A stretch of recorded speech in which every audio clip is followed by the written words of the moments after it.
चिंतन नाम का एक व्यापारी शहर से दूर एक गांव में रहता था। वो अपने गांव से शहर में व्यापार करने जाया करता।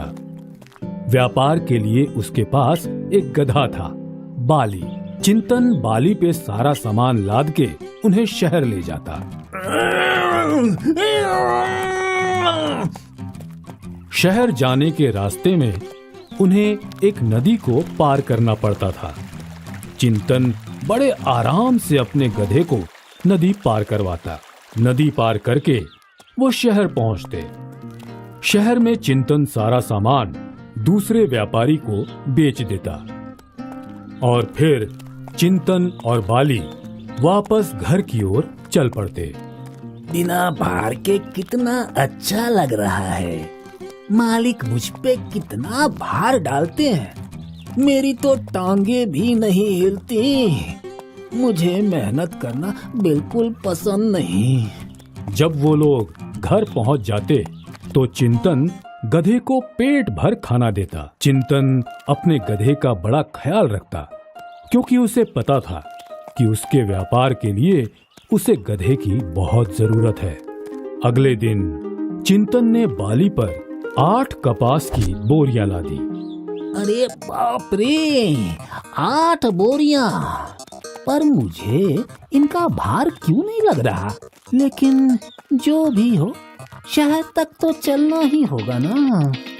और रोज की तरह चिंतन बाली के साथ शहर गया और कपास बेचकर लौटने लगा। रास्ते में उसे अपना दोस्त कुंदन मिला। अरे चिंतन भाई, कैसा था आज का व्यापार? ठीक ही था। क्यों, क्या हुआ? तुम्हें सही दाम नहीं मिला क्या अपने सामान का? अब कपास का कितना दाम मिल सकता है? वो भी है। तुम नमक का व्यापार क्यों नहीं करते?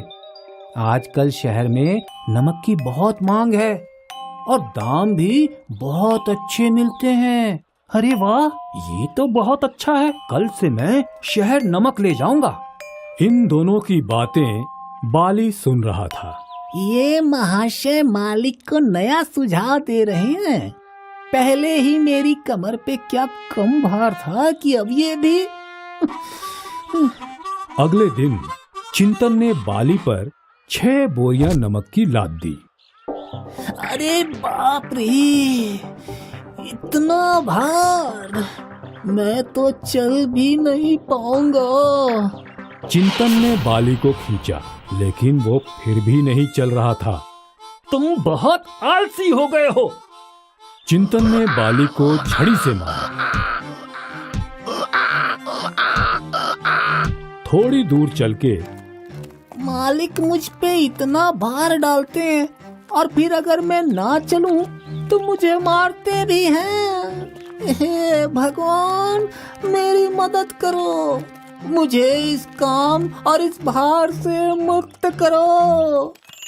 वो लोग नदी के पास पहुंचे।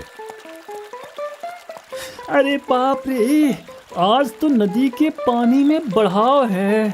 मुझे बहुत आराम से नदी पार करनी होगी। बाली, आराम से। चिंतन ने नदी पार करना शुरू किया।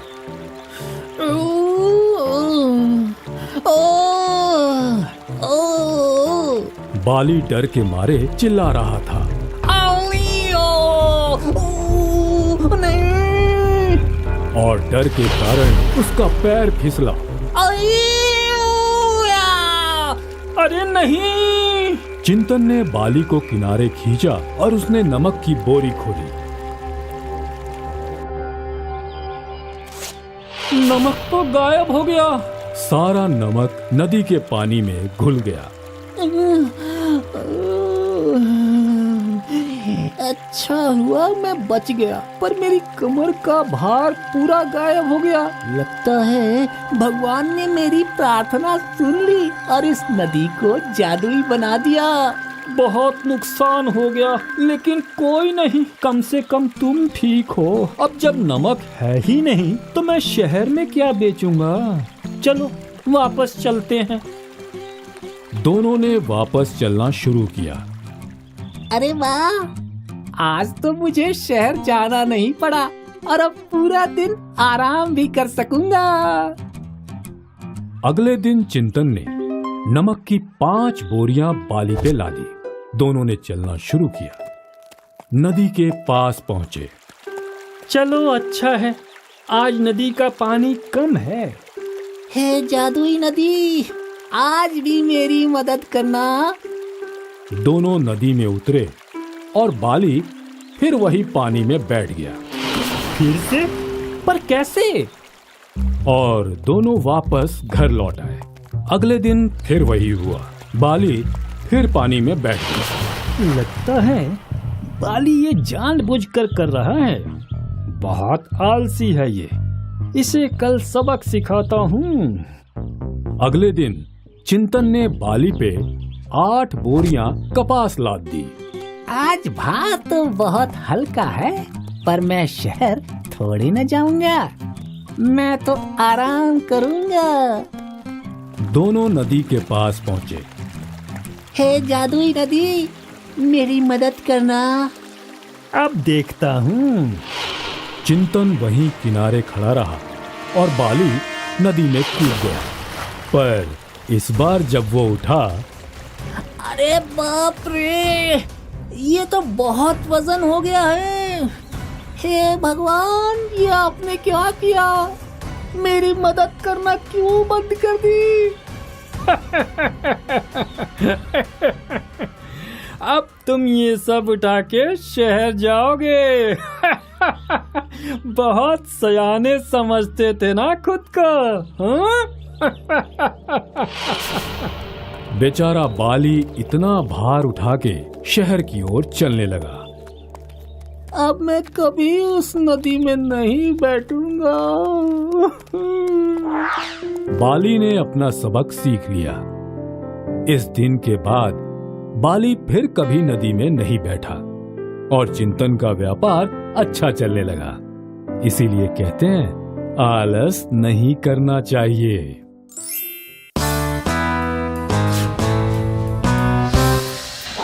एक बार की बात है, एक धोबी का गधा था। वो दिन भर कपड़ों के गट्ठर इधर से उधर ढोने का काम करता। धोबी स्वयं कंजूस और निर्दयी था। अपने गधे के लिए चारे का प्रबंध नहीं करता था, बस रात को चरने के लिए उसे खुला छोड़ देता था। निकट में कोई चरागाह भी नहीं थी। शरीर से गधा बहुत दुर्बल हो गया था। कहिए महाशय, आप इतने कमजोर क्यों हैं? तो भी मुझसे दिन भर काम करवाता है, खाने को कुछ नहीं देता। मुझे रात को अंधेरे में इधर उधर मुंह मारना पड़ता है। तो समझो अब तुम्हारी भुखमरी के दिन गए। यहाँ पास में ही एक बड़ा सब्जियों का बाग है। वहाँ तरह तरह की सब्जियाँ उगी हुई हैं। खीरे, ककड़ियाँ, तोरी, गाजर, मूली, शलगम और बैंगनों की बहार है। अच्छा, पर बाग के अंदर कैसे जाए? मैंने बाग तोड़कर एक जगह अंदर घुसने का गुप्त मार्ग बना रखा है। बस मैं वहीं जा रहा हूँ, साथ आओगे? नेकी और पूछ पूछ, तुम्हारा भला होगा। मुझे भी ले चलो।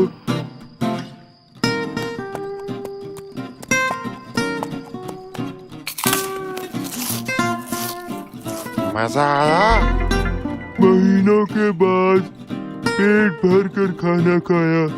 मैं तो तरस गया था। तुम्हारा ये एहसान कभी नहीं भूलूंगा। अब से मैं तुम्हारे साथ रोज रात को आऊंगा। गधा अब मजे मजे में धोबी के पास गया। वाह रे गधे, तेरा तो शरीर भर रहा है। बाल भी चमकने लगे हैं और चाल में मस्ती आ गई है। काम में भी फुर्ती आ गई है। कहाँ चरने जाता है रात में?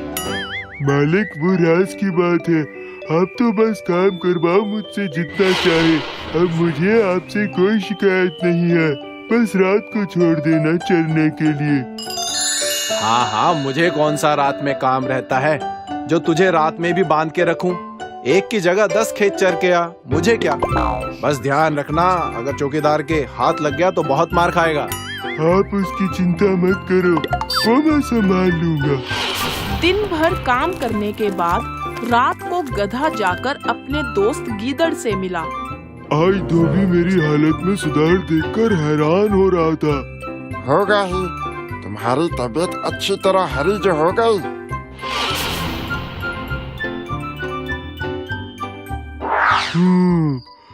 वैसे गीदड़ भाई, क्या तुम शास्त्रीय संगीत के बारे में कुछ जानते हो? शास्त्रीय संगीत? नहीं, मैं तो नहीं जानता। कैसे जानोगे? भला तुम्हारे खानदान में कोई गायक ही कहाँ हुआ है? मेरे खानदान में तो मेरे पुरखे में शास्त्रीय संगीत गाते आए हैं। गधे, मेरे खानदान पे क्यों जाते हो? मेरा खानदान गायक भले न हो, पर चतुराई के नाम पे सबसे आगे होता है।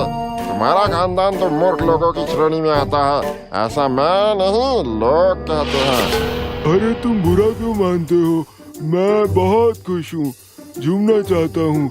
मेरा दिल गाने का कर रहा है। अच्छा, खाना खाने के बाद गाना चाहिए। सोच रहा हूँ राग गाऊं। ना ना, ऐसा ना करना गधे। गाने वाने का चक्कर मत चलाओ। ये मत बोलो कि हम दोनों यहाँ चोरी करने आए हैं। मुसीबत को न्योता मत दो। अरे मूर्ख गीदड़, मेरा राग सुनकर बाग का चौकीदार तो क्या, बाग का मालिक भी फूलों का हार लेकर आएगा और मेरे गले में डालेगा।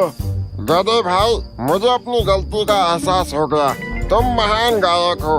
मैं मूर्ख गीदड़ भी तुम्हारे गले में डालने के लिए फूलों की माला लाने चाहता हूँ। मेरे जाने के 10 मिनट बाद ही तुम गाना शुरू करना, ताकि मैं गाना खत्म होने तक फूल लेकर लौट सकूं। ठीक है, जाओ। जान बच्ची तो लाखों पाए, लौट के बुद्धू घर को आए। कूली नंबर 1, मैं कूली नंबर 1। ये आवाज शायद उसी गधे की है जो रोज हमारे खेत चढ़ जाता है। बहुत मस्ती चढ़ी है इसे। आज तो इसकी सारी मस्ती उतार के ही मानूंगा। अब कहाँ भागेगा? मार मार के तेरा भरता बना दूंगा। चौकीदार गधे पर ऐसे टूट पड़ा मानो जिंदगी भर का गुस्सा निकाल रहा हो। उसने गधे की हड्डी पसली एक कर दी। तो अब आप समझे, अपने शुभ चिंतकों की नेक सलाह ना मानने का परिणाम बुरा ही होता है। हाय, मैं हूँ शाइनी। अगर आप मुझे ऐसे ही देखना चाहते हैं तो इस वीडियो को जरूर शेयर करें और हाँ, इस चैनल को भी सब्सक्राइब करना ना भूलें।